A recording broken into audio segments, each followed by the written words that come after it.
inventory efforts. A lot more needs to be done. It should include an examination of the neighborhoods.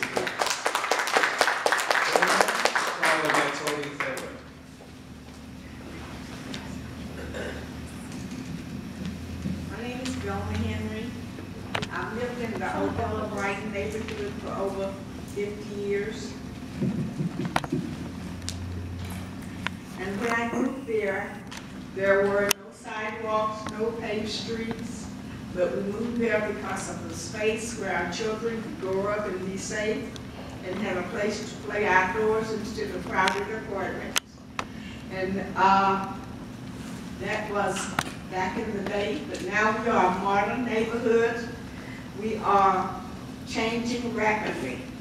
Sometimes I think it might be too rapid, but we are changing. We are a compact neighborhood. We've had a change with the light rail, which was scheduled to go down Rainier Avenue, changed to Martin Luther King, and we fought to have it put underground, but the decision was to put it at ground level.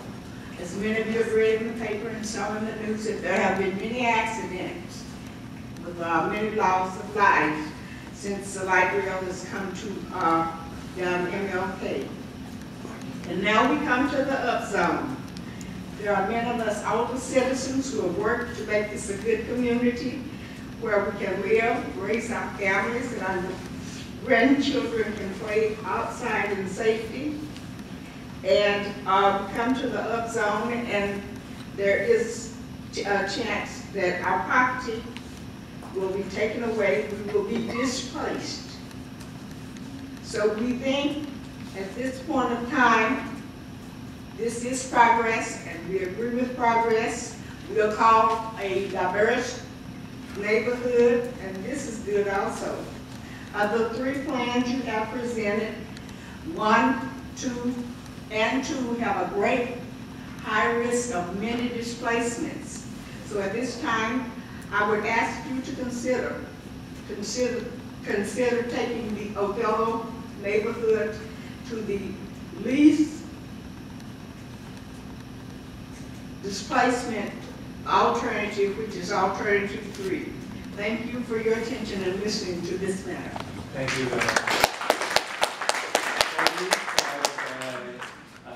Myra Gouda. I believe this hearing is happening because the SEPA rules require it. Notice who is no longer here, either the SEPA responsible official, I don't believe he left, nor any of the council have bothered to show up and listen, right? So for those few people in the future listening to the recording of this or looking at a transcript, hello!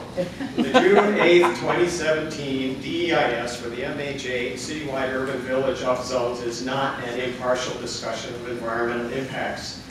The premise underlying the city's proposed action is false. That giving the development interests a large gift of increased development capacity in exchange for a relative pittance for construction of subsidized housing in different neighborhoods will provide a net increase in affordable housing. The DEIS has not adequately supported how it will actually improve the housing affordability situation for middle-income people in Seattle. That's not even getting to the impacts on livability. Yeah. Extensive community engagement was not used to inform the DEIS. Neighborhood planning was abandoned for a focus group process with all city-selected participants. Focus groups cannot possibly provide the neighborhood-specific input required for authentic community engagement required by the GMA and the impact analysis required by SEPA.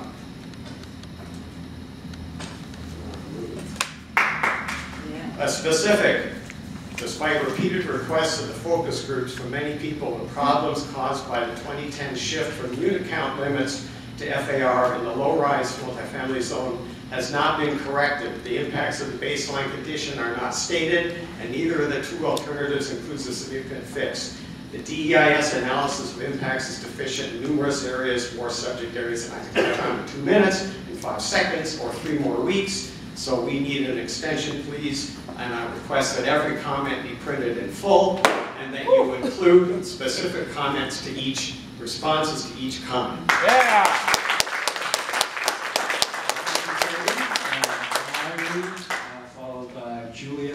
Prosciutto. Hello, my name is Mayani Guetta, and I'm here representing Puget Sound Sage.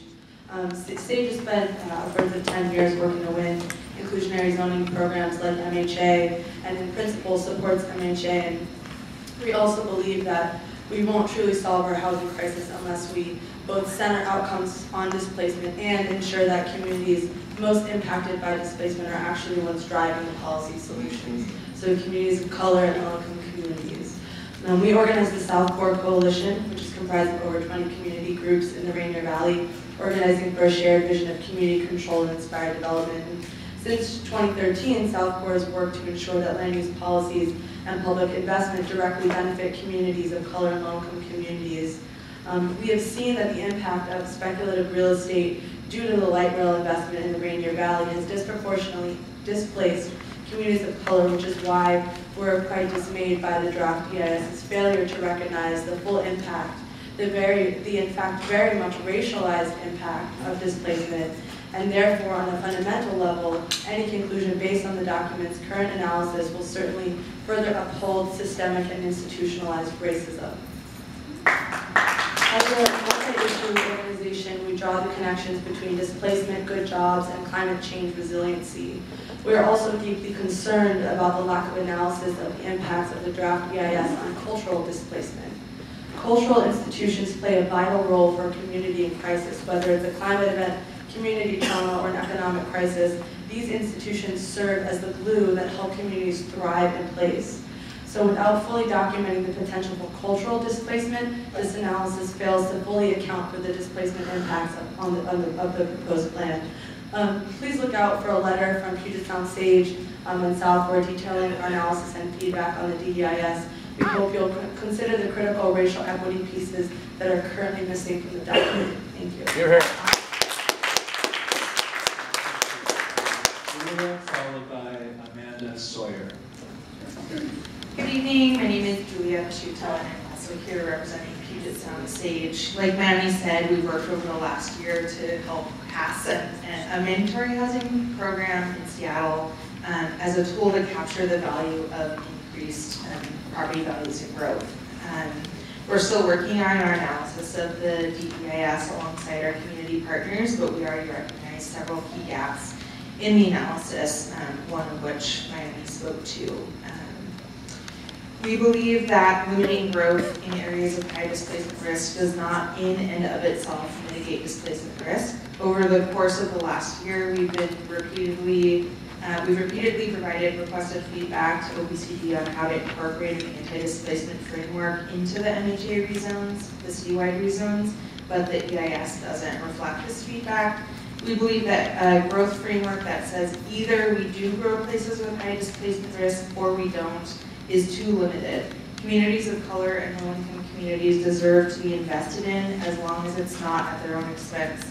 We urge OPCD to expand Alternative 3 or create a new alternative that triggers other levers. What would it look like to expand the rezone boundaries but limit height increases? What would it look like to increase the percentages marginally in neighborhoods with high displacement risk? We'll be sending a letter and hope to be talking to you. Thank you, Julia. Amanda, followed by Susan Ward. Hi, I'm Amanda Sawyer from West Seattle Junction Juneau Association. I also support an extended comment period for the draft and final DEIS. I feel each section leads you down a rabbit hole of comp plans and regulations. I'm learning way more than I ever thought I would. I also believe that having 20 plus urban villages evaluated in a single draft EIS is not sufficient, a one-size-fits-all solution for each unique urban village with their unique issues and traffic, topography, makeup. One-size-fits-all isn't the right approach. I'd also like to point out that mitigation often doesn't seem achievable or even based in reality.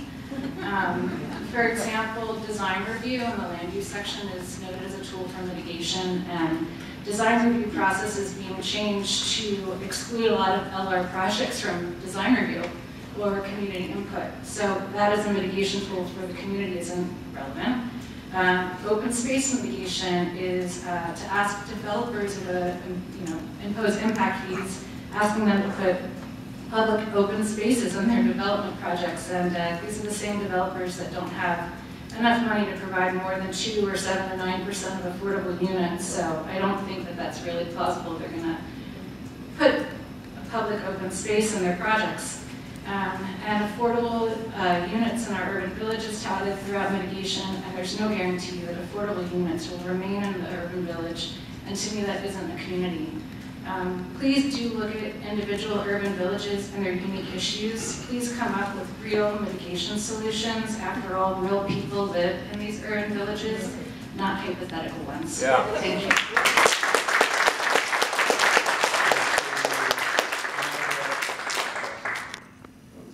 Susan Ward, followed by Jennifer Scarlett. The draft DEIS acknowledges that among the changes proposed, upzoning single-family residence streets to low-rise 2 would have the, quote, most severe impacts.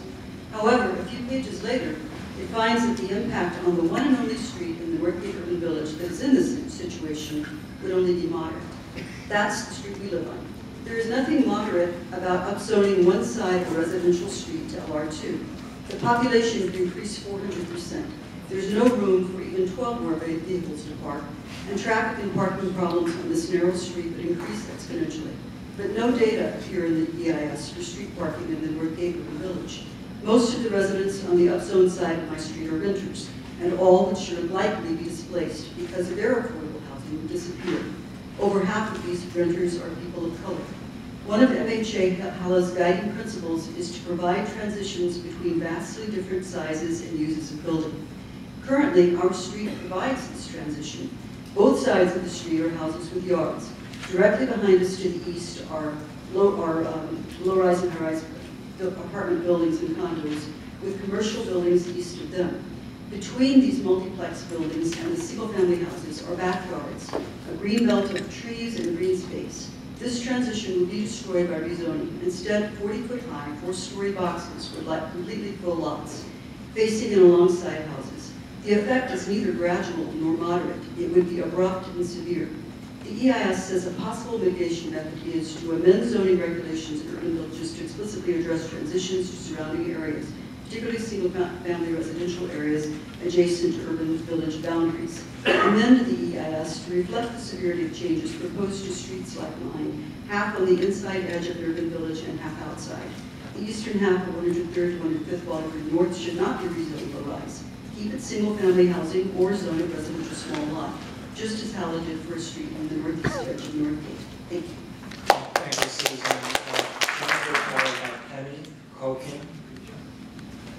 Hi, my name is Jennifer Scarlett. I own a house in South Park, and we've never gotten notice that we're being rezoned in our neighborhood, and we've never had a meeting from HALA in our neighborhood. We've organized ourselves. I only found out 5 months ago this was happening from a neighbor, and then a lot of people found out from me.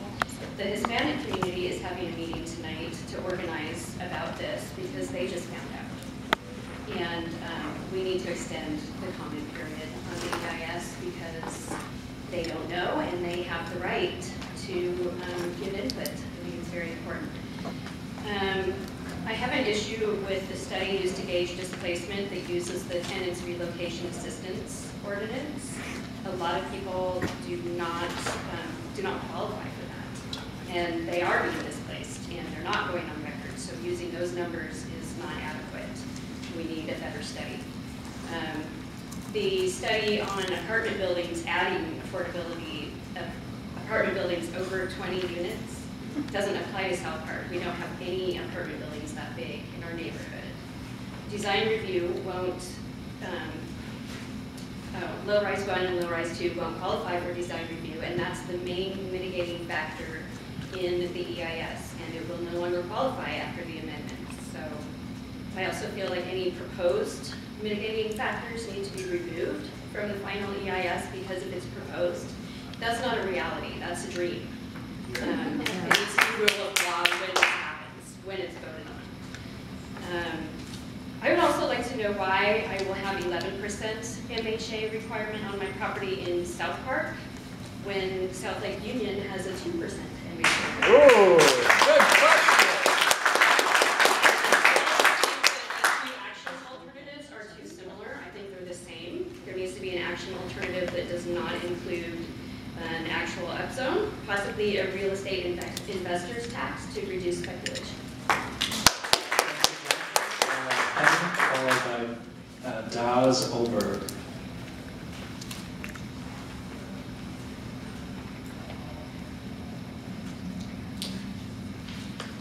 Hello, this is Penny talking from South Park. Closer. I live in South Park, and I am standing there because my home is there. I am also the president of the Duwamish Valley Neighborhood Preservation Coalition, which is a nonprofit organization formed in 1992 to protect the neighborhoods along the Duwamish River. Oops, sorry, can you stop that clock for a second? We'll let you go for a few extra seconds.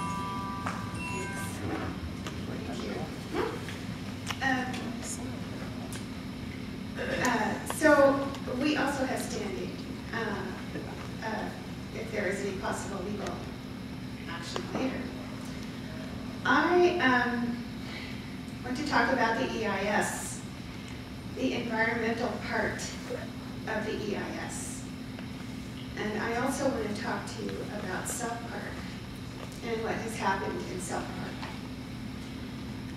We have not grown as other neighborhoods have because of our environmental impacts there. We are surrounded by industrial toxicity, and we have lost lots of homes. Therefore, we have lost population there. So we really shouldn't be planned for. And the problem is that we are going to be losing our single-family zoning with this proposal. And that, strangely enough, as you people should know, is what has protected us all these years. And we fought hard to keep our single-family zoning there. And that is why we have yards and trees and mitigating things to keep the Duwamish Valley cleaner. This is a Superfund site. It's a critical area. It's a historical neighborhood. It was the first town on the river. So I really think you should relook at what you're doing to South Park. And we choose alternative 1, which is not to do anything at all. Okay, thank you. That's followed by Andrew Kirsch. I think it's DEIS Oberg.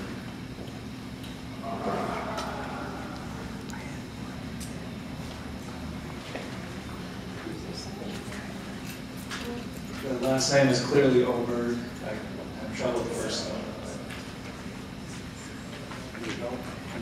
Okay, let's go on to Andrew Kirsch, followed by Ron Lamoda.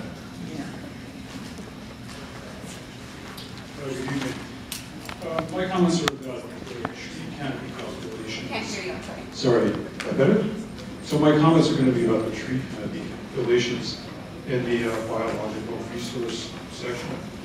So currently it's a city goal to preserve and increase tree canopy in the city.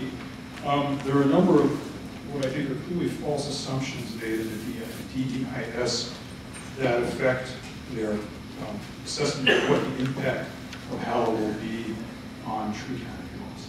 So first of all, there's an explicit assumption that tree canopy in zones that are not upzoned will remain the same. The zone that provides the most tree canopy is private property zones in the city is single-family residential.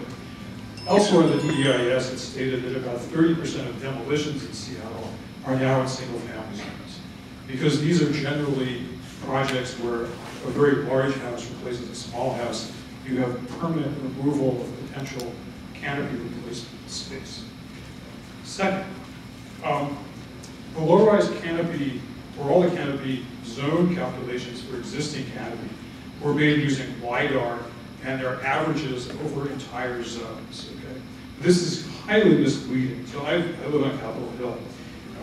The low-rise zone on Capitol Hill still consists, to a very significant percentage, of single-family houses that provide a lot of tree canopy. So if you calculate, if you use that low-rise zone as representative low-rise canopy, it's obviously an overestimation because there's a very significant single-family component there and all the trees that come with it.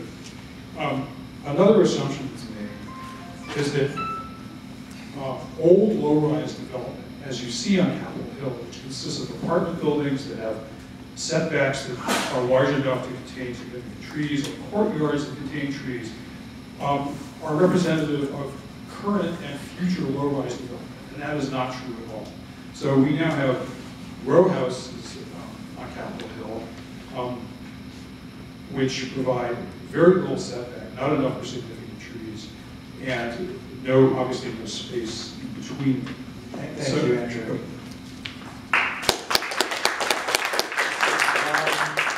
Ron Mamoda, followed by Deborah Tzilgash. My name is Ron Mamoda.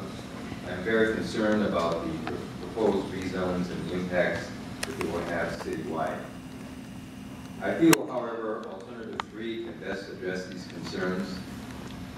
This is because it specifically looks at Alternative 3, specifically takes into account a number of risk factors citywide, and the risk of displacement is one of the bases for lowering the zoning at a site.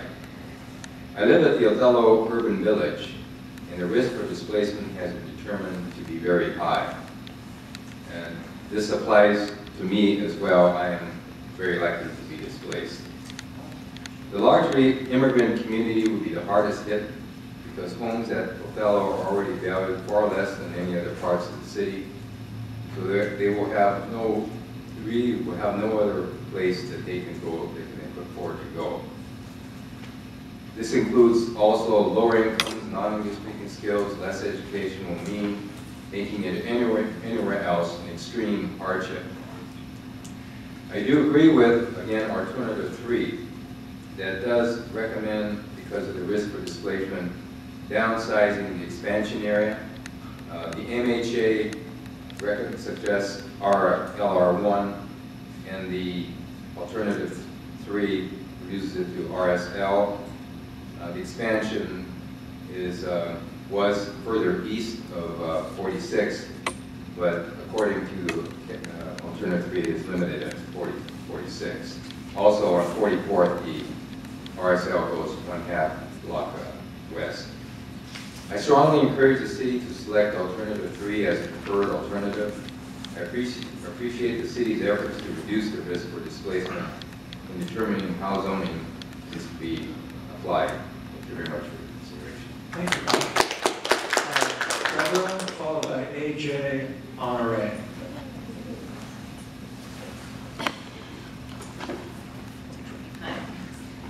So my comment is also about the tree canopy.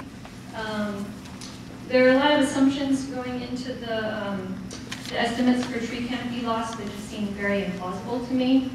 For instance, for Alternative 2 in the DEIS, the study says that when single-family home housing is rezoned to low-rise, that the tree canopy cover will only decrease by 2 percentage points. So it says that single-family homes tend to have 25% canopy cover, and low-rise tends to have 23, so it's only increased by 2. This is not how it's going to be. When I see low-rise built around the city, obviously, usually the buildings use up most of the lot space. They use basically the space they're allowed to, and there really is not room for any large tree to be planted around these buildings. So, because of this, the tree canopy is going to decrease a lot more than the environmental statement says it will. And so I think the estimates just are incorrect. I know they're based on the LiDAR, like the other gentleman said. They're based on not used to microphones. They're based on LiDAR, where they're looking from above and sort of estimating from satellite data or plane data. I'm not sure. Anyway, it's just assuming way more tree canopy for the larger buildings than is actually going to happen, which is a problem. So that's all. Followed by Tim Trahomovich. Thank you for the opportunity to speak. My name is AJ Honore from District 7 here in Seattle, Washington, USA. Thanks everybody for coming. I'd like to reiterate a few points. One is we need more time to discuss this.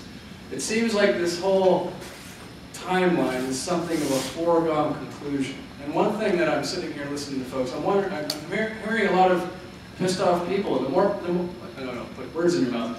But the more I learn personally about the so-called grand bargain, the more pissed off I get.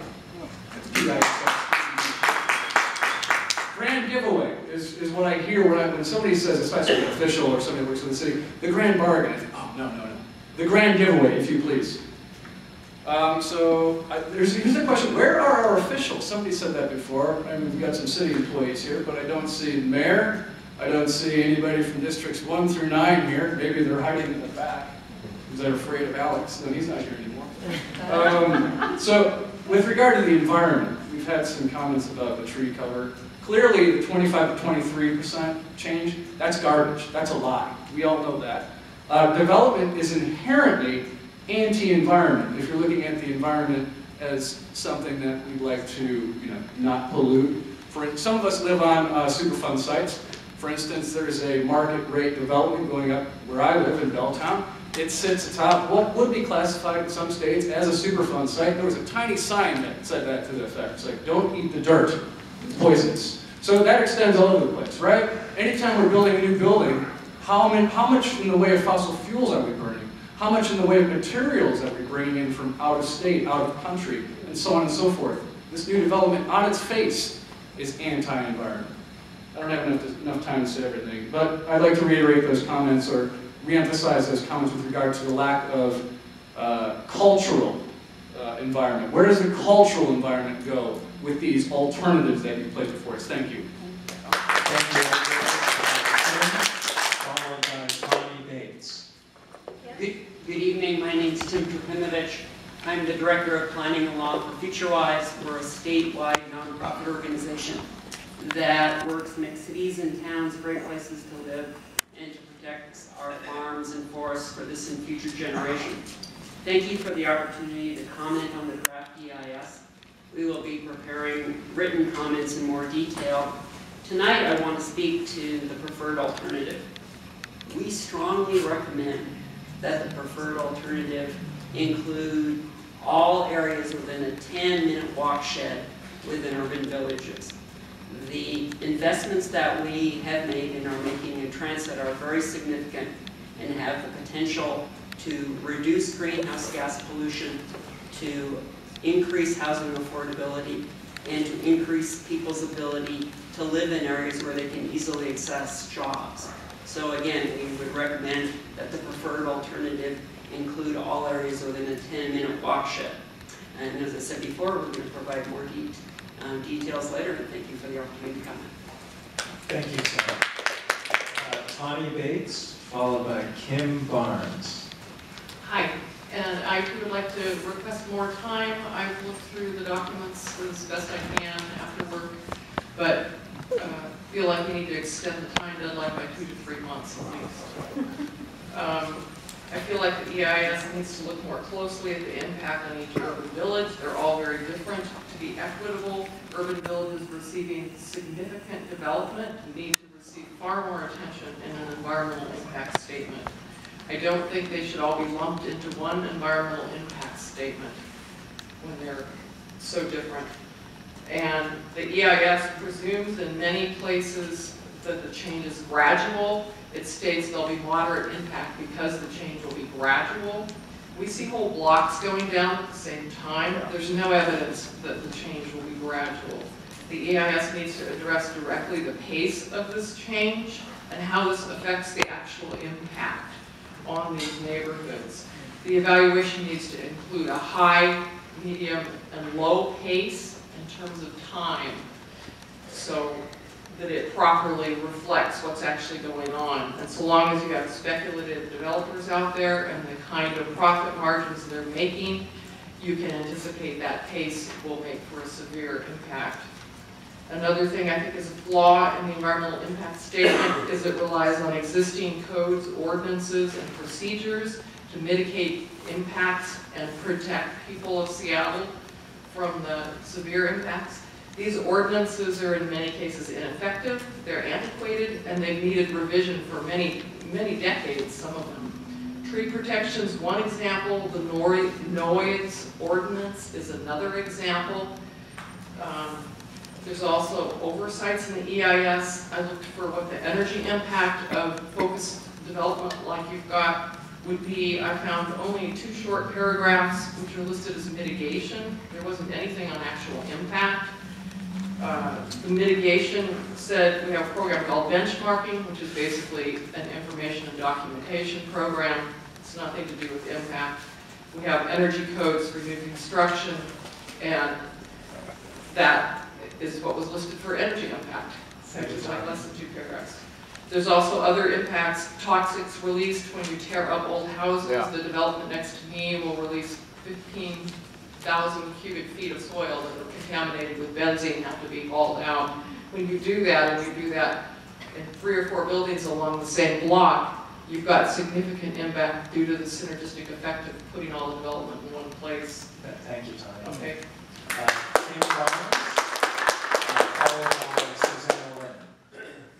Hi, my name is Kim Barnes, and I live in the Westwood Highland Park Urban Village in Southwest Seattle. I haven't read the entire DEIS. I would request that the comment period be extended to concur with many people in this group. One of the things that I wanted to speak informally about was that reading the alternative 2 and 3 impacts or analysis breakdowns, the thing that immediately struck me is that there seems to be an unintended consequence of pitting high displacement, low access opportunity urban villages against low displacement, high access opportunity urban villages by the way the actual zoning maps are constructed. Alternative 2 wants to put more density in the high displacement, low access opportunities, and alternative 3 actually pushes it onto the low displacement, high access opportunities. So I'd like there to be a consideration for how are we setting up the social discourse between these urban villages that are in the DEIS and how they are weighing up the alternatives for who's going to get the density and who isn't.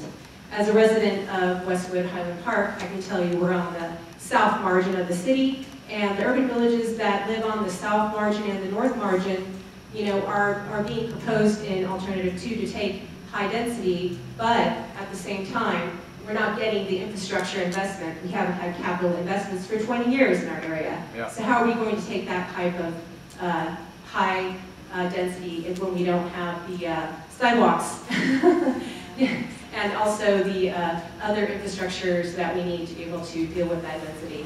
So I just wanted to put it out there, those unintended consequences that are arising with alternative 2 and 3. If that cannot be resolved, I say we go with alternative 1. Thank you.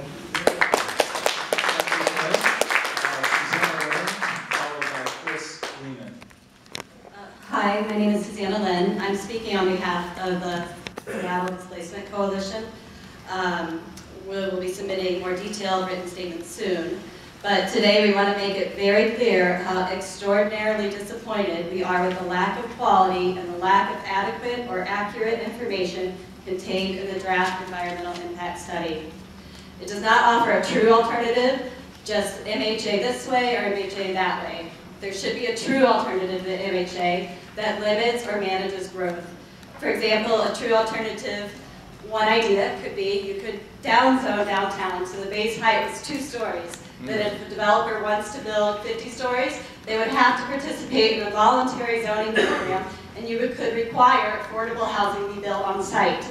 Developers can't sue if it's voluntary. Based out downzones can be justified by our runaway growth and the lack of infrastructure. If you insist on MHA, why not study a 25% affordable housing set aside? Other cities require 10 to 30%. In addition, this document downplays the amount of affordable housing that will be lost, especially in the supply of unsubsidized, naturally occurring affordable housing. It looks at income according to household income, so that shared rentals such as single-family homes are all ignored in the count of lost affordable units, even though sharing a home can be the cheapest rent available.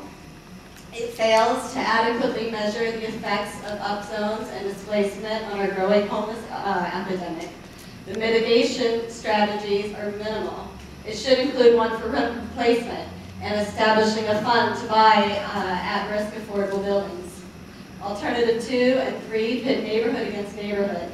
It is not an objective, honest look at the impacts upzones will have on cultural displacement, the unique historical, social, and cultural character of our communities. Thank you. Chris, followed by Kim England. It's been said that you're entitled to your own opinion, but you're not entitled to your own facts. And unfortunately, and also, by the way, you're not entitled to your own process. This process has been warped and basically secret since it was begun, when many of you were signed on to the grand bargain, which was done in secret without any notice or involvement. You know, the deck is stacked, unfortunately, and what we heard earlier about this was not acknowledging that if, you know, it's kind of like a statistician who drowned in a lake that was 3 inches deep on the average. You know, failure is to differentiate the analysis by neighborhoods. And I happen to be from Eastlake. Eastlake is found to have the greatest amount of demolition and one of the 5 neighborhoods that would have the greatest amount of demolition and building.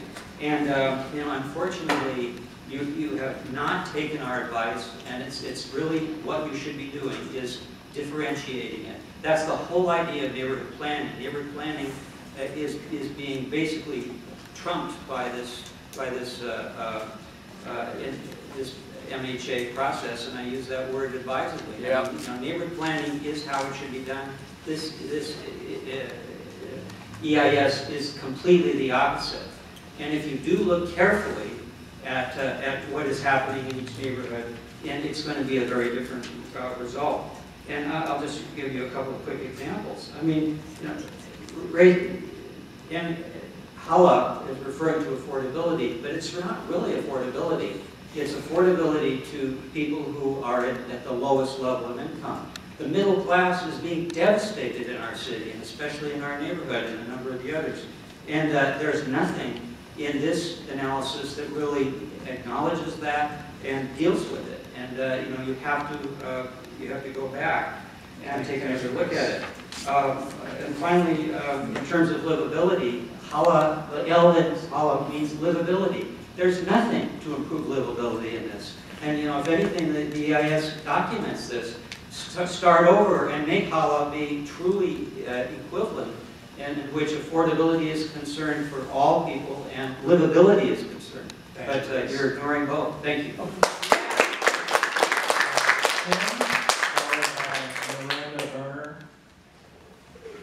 I'm Kim England. Can you hear me?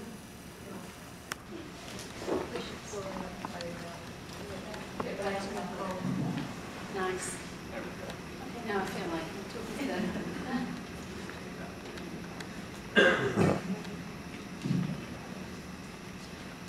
I've always wanted to pretend I was a musician singing on stage, so it's a bit. Can't quite hear you. No, I'm just making a snide comment. Which is going to be followed by other snide comments. So my comments are about the analysis, particularly of the census data, but also some of the other sources of data that we use in the document. I feel that the document downplays the displacement effect, particularly for low-income groups. Some of the comments I'm about to make have actually been said by people from particular neighbourhoods, so I think that's quite nice because it will meet some of the bones in the sense that I'm laying out here.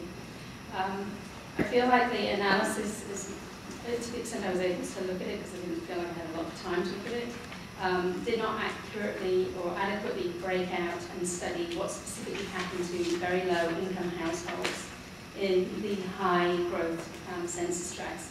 Those earning, like say, 30% of the median or 20% of the median, they look like they were being lumped together with those earning at the 50% of the median level. So this ignores factors that are causing a change specifically in the supply of unsubsidized low-income rentals in high-growth areas, and it doesn't really look at what percent of a low and very low-income household's income would go towards housing, so the sort of housing burden that they would have. I think that one of the issues here is also that the analysis doesn't look at increased speculative activity in high-growth areas, such as the rapid turnover and increased sales, and resale of existing affordable older apartments. And I think an inventory of existing stock and doing a susceptibility to change analysis would be very revealing. A little puzzle why it isn't in here, given that it was something that was done in the new district. I also think that the document downplays the impact of demolitions, renovation and acquisition in causing displacement. And I'm troubled, as the South Park people are, at using the tenant relocation assistance ordinance to do this. There are other data you can use, and I am at. Thank you. Thank you. Miranda, followed by Tim Gould. Hi there. I would like to request that we have more time to review this. It's over 800 pages. I'm a working parent. I haven't even had time to see Wonder Woman. I mean, come on. We need more time on this. That's my request. Thank you.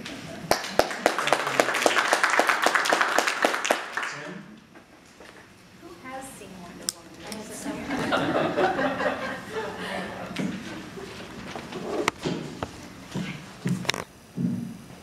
Hi, my name is Tim Gould.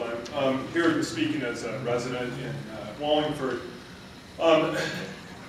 When a lot of people, I'm afraid, would basically like to freeze Seattle after they buy in. And I find that very disturbing because we can't really shut the door and not let other people come here. And one thing that I think this particular analysis needs to look at not just policies in Seattle, but the greater regional context. Certainly when it comes to transportation, greenhouse gas emissions, and so forth, having denser development in Seattle will ultimately be a lot better than allowing more and more McMansion subdivisions to go up the foothills of the Cascades. And then when it comes to looking at the access to opportunity as one of the factors in determining what kind of zoning increases in different neighborhoods, I think we also need to look at what would be possible in the way of citywide investments to increase access to opportunity for those areas that have been identified where it's low. Without improving access to opportunity, I'm not so sure those areas would be as good for having zones. Thank you. Thank you, Tim. That's the last name on the list here. Is there anyone else who would like to comment verbally? Can we go again? Seeing none. Is the transcript going to be online? The transcript will be in the final environmental impact statement, and all the comments you made here tonight are carefully recorded, and each one will be responded to directly. But it won't be posted online? Not until the document is the final document published. But it will be actually a formal part of that document. The other thing is, if anyone filled out a written comment tonight, please make sure you turn it in to city staff. And I just want to remind you that your comments via email or using the online comment form are just as good as your verbal comment, and submit those as well. On those written comments, I was intending to break down like ones on different subjects and sub-subjects into specific separate emails. Is that a good idea? So that they're identifiable as being on this subject, on that subject, or should I?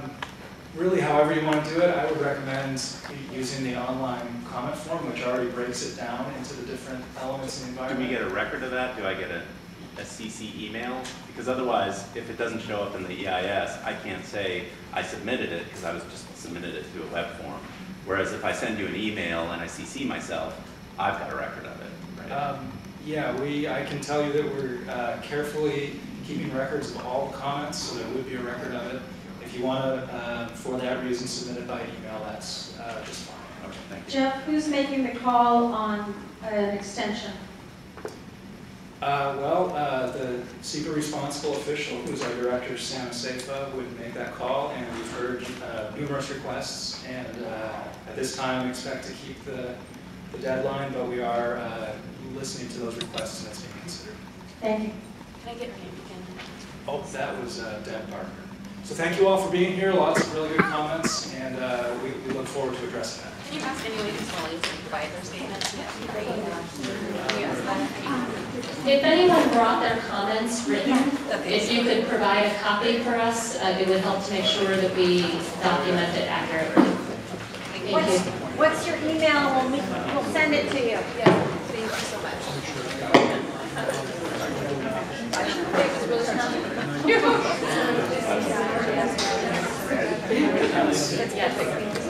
Probably what we do is, well, we check it against